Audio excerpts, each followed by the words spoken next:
Namaste and welcome to Youth in Development, produced by Today's Youth Asia. In the TV show Youth in Development, we bring young leaders face to face with the key players of development works. My name is Drishti, and today we have with us Mr. Adam Howard, the member of Vermont House of Representatives. Mr. Howard is here as a part of a cultural exchange program with the American Council of Young Political Leaders delegation team. He is the CEO of Height of Land Publications, which he co-founded in 2002.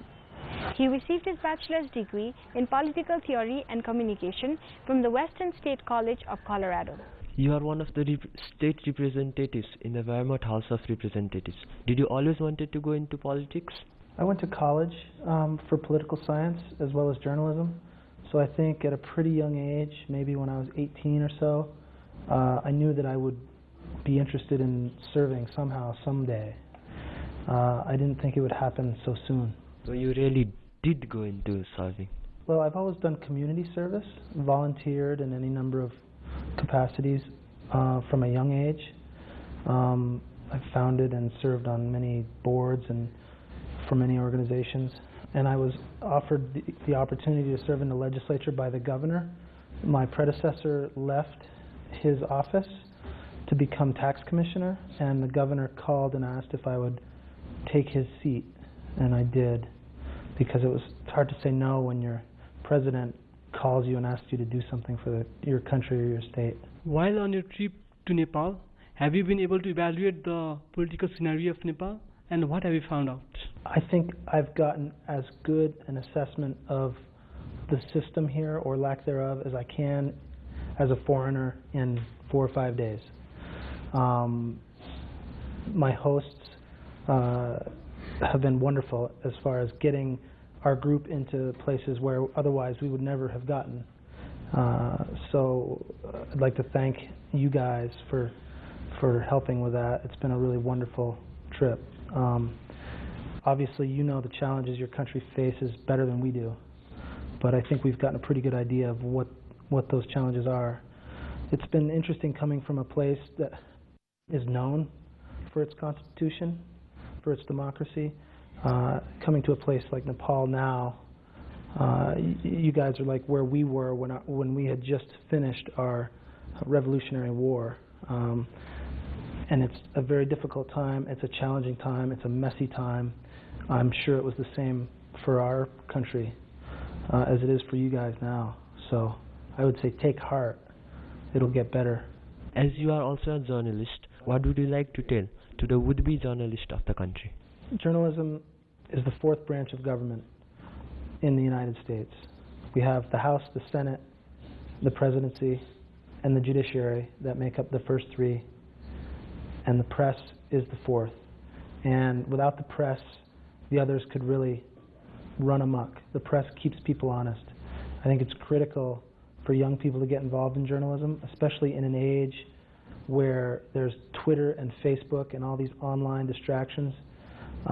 Those can be helpful for young people to get involved in journalism, but at the end of the day, you've got to know how to write a story and ask the tough questions and have access to the right people. And the only way you can do that is to work really hard, get an education, learn how to write, and start swimming upstream, because it's a super challenge. What is the most memorable moment in your trip to Nepal? I think today's been pretty interesting. This morning, 5 of us took a sightseeing flight up to the Himalayas and saw Everest for the first time.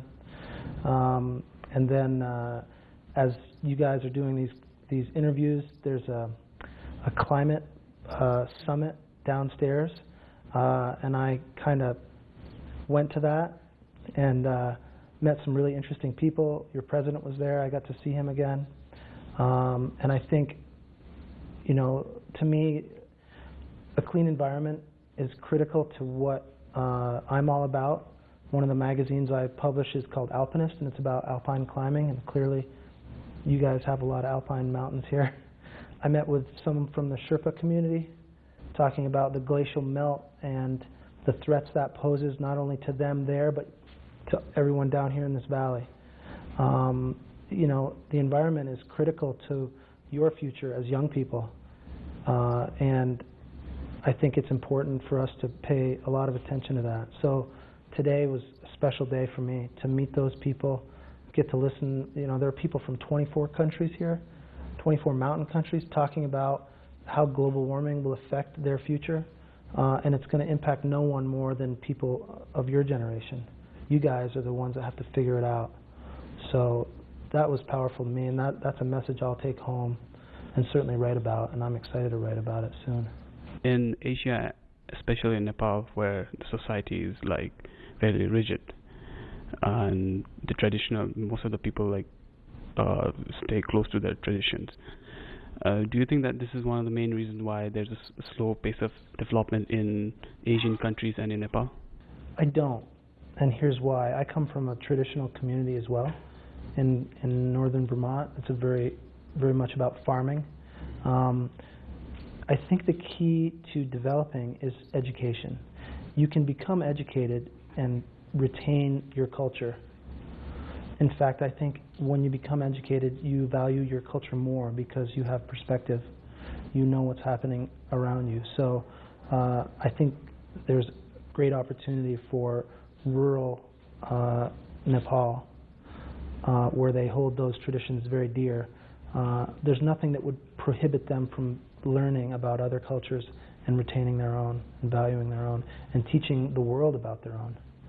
In politics, youth are only used for strength because older people think that due to their age they cannot participate in intellectual discussions, which is not true. And how do you think this mindset of these older people can be changed? Well, again, it's got to be at least in part education. I think technology can really bridge that gap. More and more old people are watching television. Certainly older people are reading newspapers. Seeing young people engage in this kind of conversation on television is critical to that. It's also critical for young people to get education themselves, because without education, you might be perceived as just the power, the stone thrower. But if you have education, you can lead those people.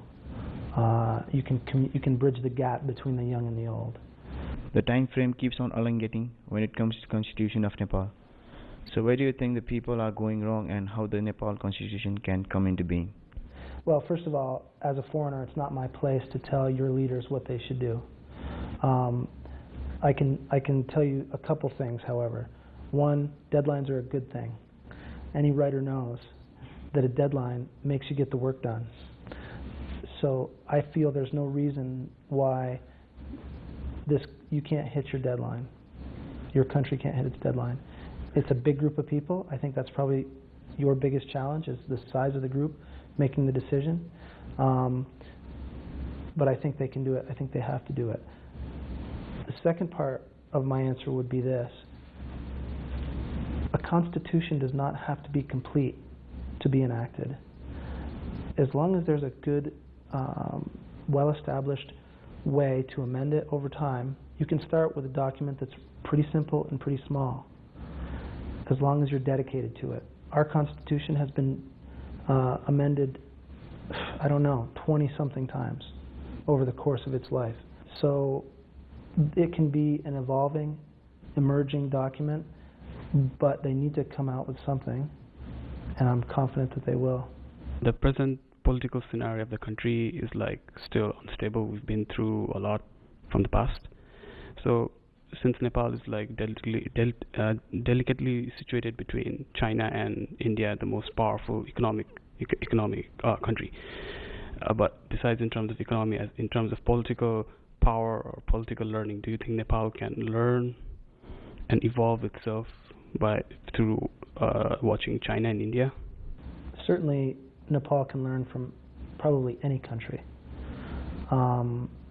We just came from Sri Lanka, where they are emerging. They're a little ahead of Nepal right now, having emerged from their civil war there between the government and the Tamil Tigers.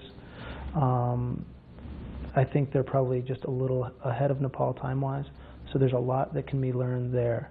how to reconcile differences, how to come together. Your peace process has been a lot like that. I think there are more parallels that you could draw with Sri Lanka, perhaps, at this time than India or China, for a lot of reasons. Similar population, similar isolation, even though you're bordering China, your main population centers are away from that border.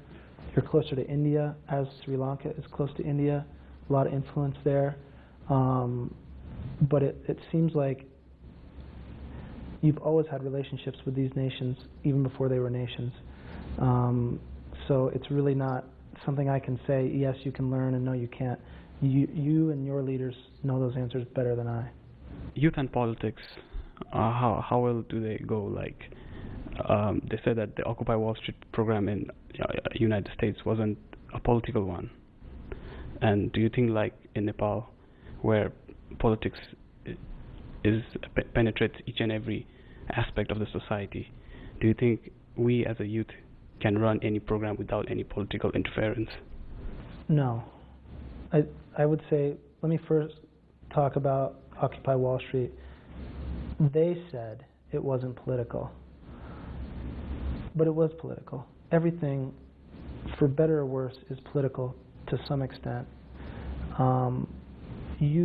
This organization, your lives are always touched in some way by politics, no matter what nation you live in. You know, our country, one could argue, that has some of the greatest freedoms for personal liberty in any nation in the world. Yet, it's all politics all the time for a lot of us. A lot of that work is to protect those rights, because every corner you go around, there's someone wanting to take your rights away.